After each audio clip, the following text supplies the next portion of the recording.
This is More Knowledge, More Wealth with your host, Gabriel Shahin.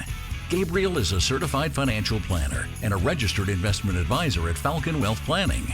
This show does not intend to provide personalized investment advice through this broadcast and does not represent that the services or securities discussed are suitable for any investor. Investors are advised not to rely on any information contained in the broadcast in the process of making a full informed investment decision.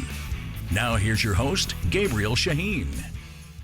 Good day. This is Gabriel Shahin, certified financial planner, and your host of More Knowledge, More Wealth, here on every weekend talking about all important topics of personal finance. My job is to go over the knowledge you need to increase your wealth. Now, to the listener, you can always reach out to myself or any one of our colleagues here at Falcon Wealth Planning. Our phone number is 855-963-2526. That's 855-96-FALCON, like the bird. Or visit our website at falconwealthplanning.com.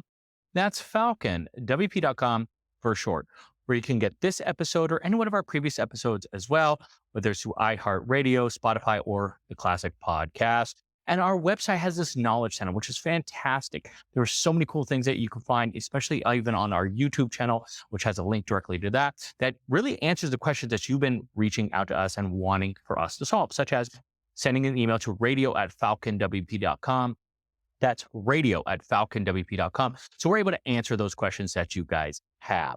Now, I'm the president of Falcon Wealth Planning. We are a fee-only, non-commissioned, true fiduciary, folks, where we talk about all important topics that you need that involves a dollar sign. It could be where you are today, how retirement looks like, taxes, investments, estate planning, insurance, folks, you name it, anything that involves that dollar sign, we can help you. And folks, we're offering a free financial assessment to help relate this show to your specific situation.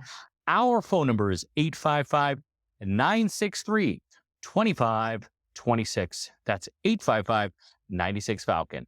Like the bird, where we'll give you one to two meetings, 1 to 2 hours of our time at no cost, folks. We'll be happy to help. And we have offices all over, servicing 40 metropolitan cities across the country, folks. We're able to help you out. Just reach out. We will take care of you. Today, I want to talk just big picture on the markets, right? Because you heard earlier, all-time highs, there's always things going on.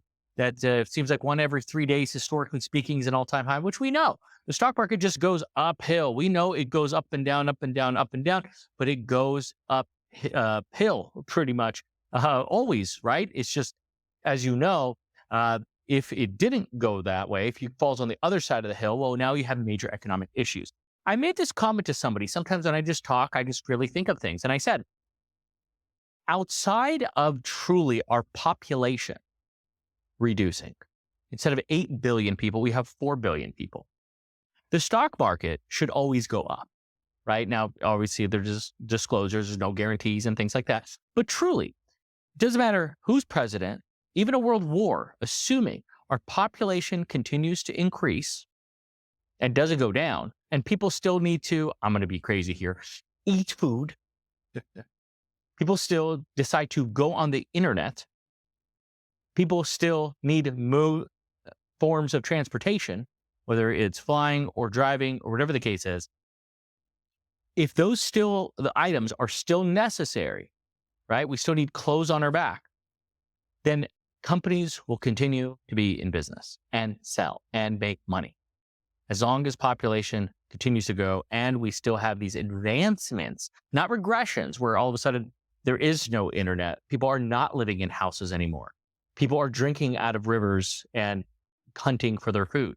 As long as there's continuous enhancements, stock markets go up.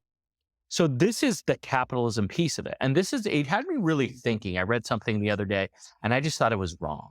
They said that Rockefeller's net worth was $1 billion in today's dollars. And I'm like, how are they thinking of this? They're just using classic inflation. They're not looking at the growth. They're not really looking at anything. So it really, truly had me thinking about this, because Standard Oil in 1880 and so on, it got broken up in 1911. I said, I thought I'd do some research on this. And so what I did was I wanted to see the 7 companies they broke into. Now, the 7 companies in 1911, when it was deemed a monopoly. First, I was like, how fair is that? Like, was it should it have been a monopoly? And I started thinking, like, were they just so big? Because Apple is 12% of our whole economy when you look at the size of it, right? Multi-trillions of dollars. Microsoft now over $3 trillion, right? They have the big seven stocks. They call it the Magnificent Seven. You got Apple, Amazon, Microsoft, Google, Facebook, Tesla, and NVIDIA. So these are like the biggest companies. Represents a massive amount, about 30+% of everything, okay? So it's had me thinking, how big was it, right? Because if Apple was 12%, Standard Oil back then was 6%, okay? Now here's where it got a little unique. They owned and controlled 90% of the oil supply. That's where the monopoly came in. This is where capitalism is good, right? Greed is good, right? People are trying to grow and be successful and make a lot of money. But when you control people and you control all supply where everything has to go through you, you're more powerful than a government. This is why some people are saying Google should be broken up. So it was broken into, I'll give you the original 7, okay? Standard Oil of Kentucky, Standard Oil of California, Standard Oil of New York, Standard Oil of New Jersey, Standard Oil of Indiana, Standard Oil Company, which was in Ohio, and the Ohio Oil Company. Now, these have been renamed multiple times over. So let me tell you what they are today. Today, they are known as, let me see here, Chevron, okay, Exxon, which used to be ExxonMobil, BP, and so Chevron, Exxon, BP, and Marathon. So they've been renamed to these. And by the way, Chevron and Exxon owns a majority of the oil. It's about 70%, just those two, of the whole market capitalization. So had me thinking, excuse me, of, how fair is something like this? And how much was he worth? How much would he have been worth if none of this were to have gone down? By the way, folks, if you're just joining me, you're listening to Gabriel Shahin, certified financial planner, and your host of More Knowledge, More Wealth here. And every weekend, we're talking about all important topics of personal finance. And today I just thought we'd take a look at Rockefeller and just his control that he had in the industry. So he owned 1/3 of Standard Oil, okay? And so owning 1/3 at something that was 6% of the whole economy. Now, our whole economy right now, let's just call it, it's worth $55 trillion. 6% of that is $3.3 trillion. He owned 1/3 of that. That means he would have had over $1 trillion, $1.1 trillion net worth just in Standard Oil. He was big into real estate, right? Rockefeller Building, right? So they thought that this person could have truly been the world's first trillionaire is insane. And so these are, that's a whole nother argument, is like too rich, too bad, right? When you have that much money, you can buy countries, multiple countries. You understand? I mean, Apple by itself is worth more. The Magnificent Seven is worth more than multiple countries combined. Okay, so it's just, yet again, just interesting information. And the purpose of me bringing this up to you is truly just kind of one core thing. Because when you look at the Magnificent Seven, it's larger than, just the largest 7 companies, than China and every other country that's out there. I'll take it a step further. Magnificent Seven is larger than Japan, Canada, and the UK, and almost France all combined. That Magnificent Seven. It's kind of insane when you think about it.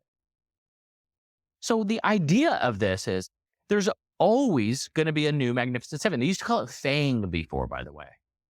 Let me see if I remember it. Facebook, Apple, Amazon, Netflix, and Google. Poor Microsoft was not in that one. So they always have new names for these things. And so diversification is key in this aspect because you have two sides to it. Okay, these always don't do well, right? In 2022, these things lost 40+%. So, okay, so that's the number one. Number two, if one of these get hit hard, like if Apple's new headset that's $3,500 fails, which a lot of people are thinking it may not do so well. Not everybody wants to be isolated with this thing over their head.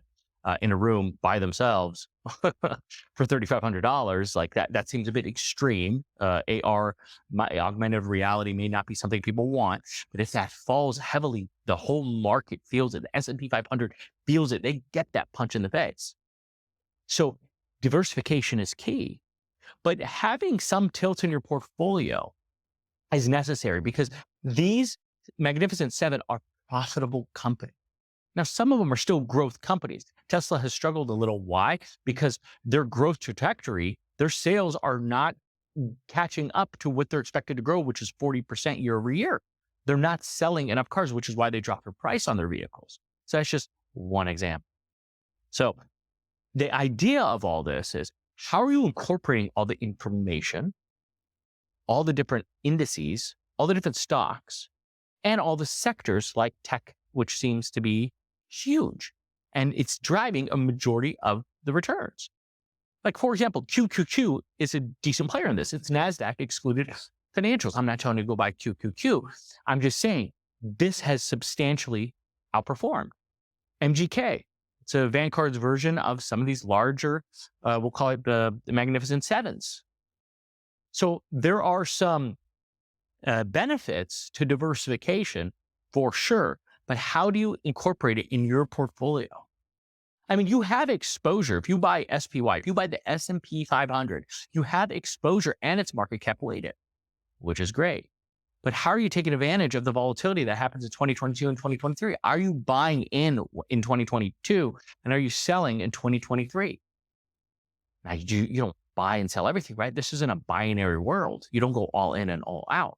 My point is, what are you doing? Folks, this is why we're saying it's a good idea just to take a look at what you're doing and how active and proactive you should be. Most people are reactive, right? Markets drop, they sell. No, you want to be proactive with it. That's when you buy. And when things are going well and you're making a lot of money, that's where you're proactive. You sell prior to it dropping. It's almost like physics. What goes up must come down. But like I said, when a company's goal is to continue to grow and capture market share, outside of that market share being too much, which that has happened from time to time, that doesn't mean you lose money. They just create a separate stock with a separate CEO and a separate operation. So you're still able to participate in that growth from an investment point of view. It's just operating as a separate holding now, separate board, separate control. They don't control the world. I mean, if Apple were to decide to just take over everybody's phone and take all their information, take all their photos, take all the passwords they've stored, could you imagine? Turn off the phones, turn on the microphones, or the government can record at any given second. Some are arguing that's already happening. Could you imagine what would happen? Google, how often do we use Google? How many Google emails? Could you imagine if Google just said, we're going to ignore all the privacy policies, have access to everything and use it against you and blackmail you?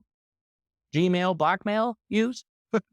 You get what I'm saying? Like, these are the things where governments have to get involved. So people get upset about this. If you need help with this, we want to offer our services where we can help review, communicate, and just discuss what's on your mind and how your portfolio should be doing and just understand how it's going to react. It's as simple as that. Our phone number is 855-963-2526. That's 855-96-FALCON, like the bird, or visit our website at falconwealthplanning.com. That's falconwp.com for short. We can help just go over just the conversation of what are you looking to achieve. If you're looking to get that 7-8% return, if you're already drawing the income off the portfolio, if you don't need the money, right? Some people literally are blessed where they don't need it. They're investing it on behalf of their heirs, or maybe it's just a hobby for them. If you can learn something of just having that dialogue, we can help you with that. Folks, we're going to go on a quick break. And when we come back, we're going to talk more of just about the economy in general. We're going to talk about how you should be building out your portfolios and the things that you should be aware of. We'll be right back after a few words. This is Gabriel Shahin, Certified Financial Planner, your host of More Knowledge, More Wealth. That's on every weekend. We're going over all important topics of personal finance. We're going over retirement planning, making sure you're prepared for retirement, social security and strategies, real estate, taxes, avoiding them now and in the future, investments, reducing fees, commissions, and so on, insurance, and estate planning. Folks, we are offering a free financial assessment that you could take advantage of. We have offices all across Southern California, including the Inland Empire. Give us a call to take advantage. Our phone number is 855-963-2526. That's 855-96-FALCON, like the bird, or visit our website, falconwealthplanning.com. That's falconwp.com for short. Enjoy the show. We look forward to serving you.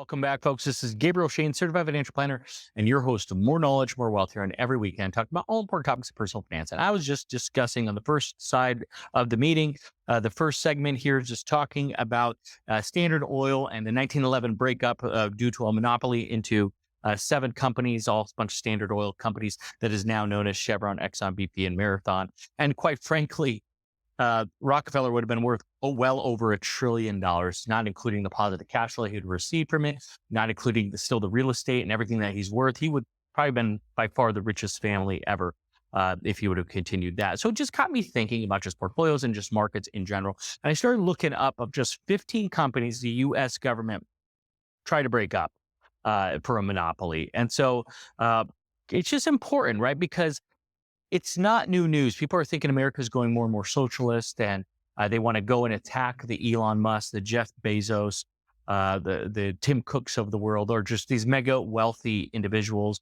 these entrepreneurs, so on and so forth. And I get it, the Zuckerbergs, and I get it. Some of their platforms may have extreme power and control. So there should be regulation. This is why you always see them in Congress.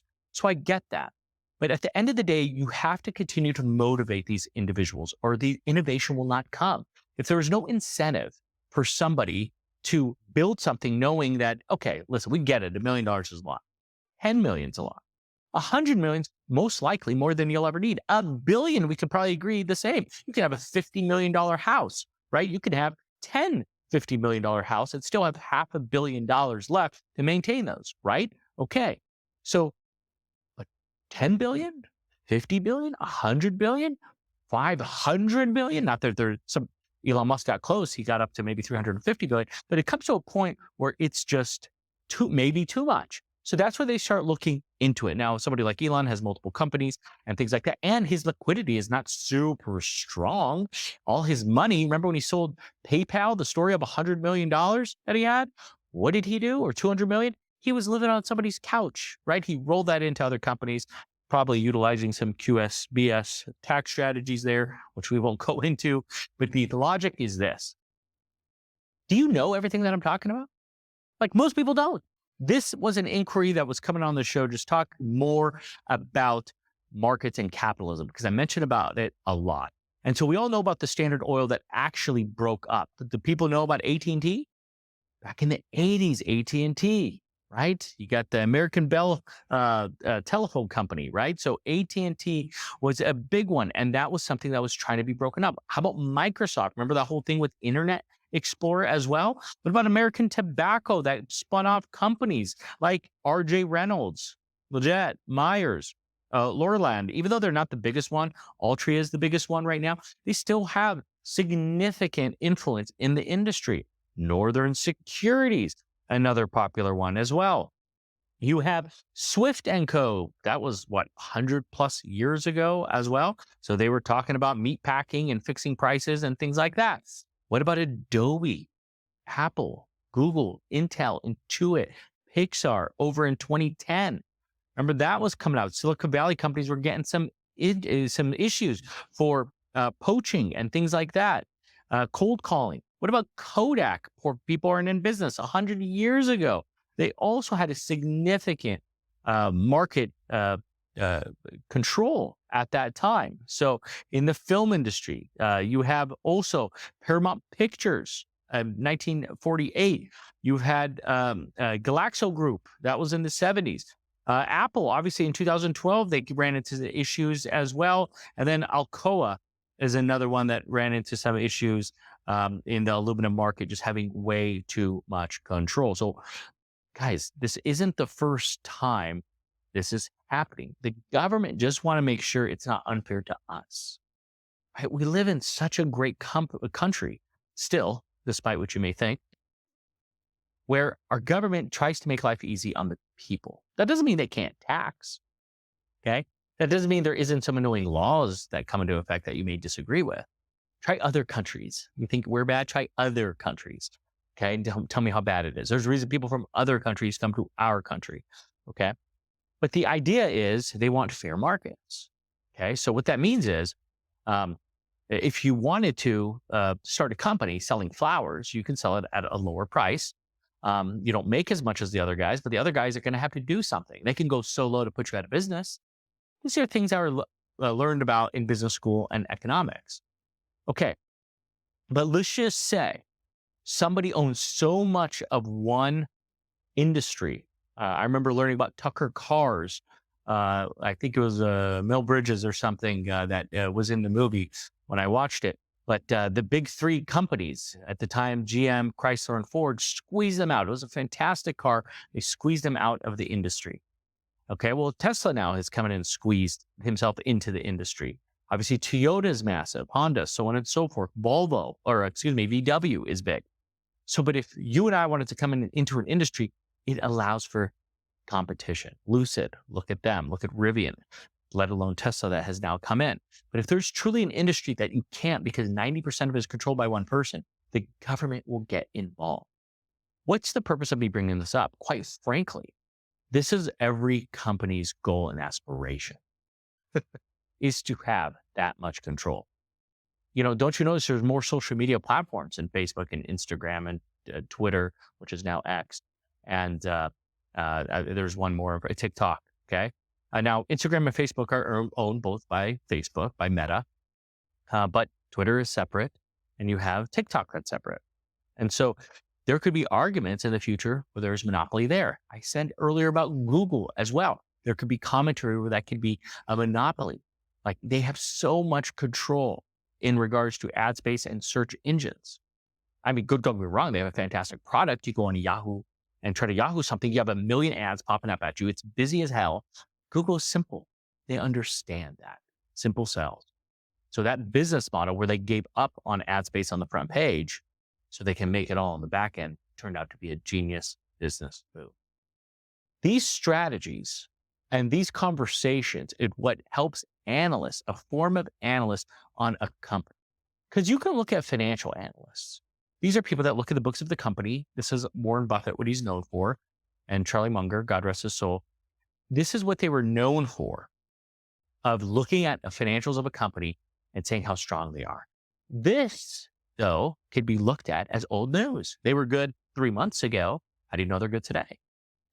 This is where technical analysis comes in. This is where people take information that is going on today and they see what's going on. They see the trends, the moving averages of a stock, cyclical, which is there is a validity for cyclical behavior in a stock. So these are the things that people and analysts also take into consideration. There's aggregate analysis. There's other types of analysis, quantitative analysis that are out there that people take into account to determine what is a good investment. By the way, folks, if you're just joining me, you're listening to Gabriel Shahin, Certified Financial Planner, and your host of More Knowledge, More Wealth here on every week and talking about all important topics of personal finance. And today, I just wanted to discuss with you the importance of individual stocks, the impact that has on the economy, the fact that we need these companies, the fact that they can get sometimes so big the government has to get involved, and that's not always a bad thing. And antitrust is not always a bad thing. Now, if there's a lawsuit involved where they did something illegally to capture that market space and put people out of business, like what Amazon is going through right now, that can cause issues. Don't you notice that I'm going up as much as everything else? Because they could be sitting on $100 billion antitrust lawsuit, squeezing out small businesses. I mean, I'm throwing those numbers out there, but I'm saying it could be massive. So the impact this has on you is what? Are you over-concentrated in a stock? Have you made a bunch of money? You know who else made a bunch of money? People invested in Ford, GE, GM. It made them millions of dollars in the 60s. And they had millions of dollars up until the early 2000s. But now look at them. Some of them are a tenth of the price with no splits or anything. So the idea, the market cap, they've dropped so much in value. Jeff Bezos says it perfectly. Amazon is one day going to be out of business. Job of the CEO is to keep it in business as long as possible. Look how smart they are. Apple, they're going to be in business until a company, let's just call it Apple, or let's just call it banana or orange or pear, comes up and puts them out of business, right? Potentially with a more superior product. So that's why you have to continue to innovate. So you have to look at what the R&D is relative to the cash flow, look to the income, to what the revenues are and what's the net profit with all that. Are they still profitable? Look at the marketing piece. How much are they spending on marketing? What's the capture rate? These are important pieces. These companies, some of them spend billions of dollars. You compare that to other industries and similar industries. You kind of notice some of this conversation on something like Shark Tank. This is what analysts do.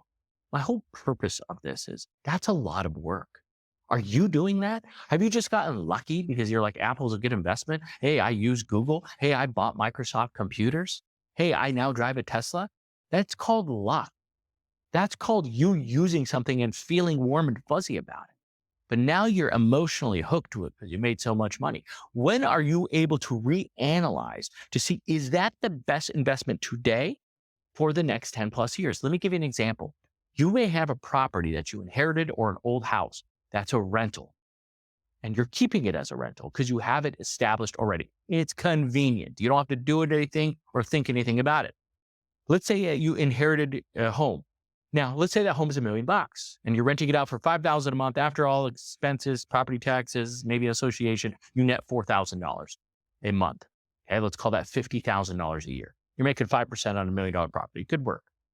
The idea is, if you had $1 million and not that house, would you go and buy a similar house? Probably not. You're doing it with convenience. This is that recency bias and convenience bias people fall into all the time. This is why having a financial partner is huge. These are the things you have to analyze. Does it make sense? You sometimes just need that outside third party to just come in there and say, this is not a good investment anymore. Or I understand you inherited it. Great. But if you need this for financial success, it's not worth it. You may have an emotional tie to it. If you're emotionally tied to it and can afford it, great. Hold on to it. But if you don't have an emotional tie, and you're doing it for income purposes, you could potentially take that property, split it up into 2 or 3 properties at $300 or $350 a piece, and maybe net $5,000 to $6,000 a month. These are the things where you have to talk to a professional. Folks, this is why we're offering a free financial assessment where we're giving 1 to 2 meetings, 1 to 2 hours of our time, folks, at no cost. Give us a call. We can help. Our phone number is 855-963-2526. That's 855-96-FALCON. Like the bird, where we can help answer these questions for you. Folks, that was a fast show. Thank you for tuning in. I want you to have a fantastic weekend. Have a great week, and God bless.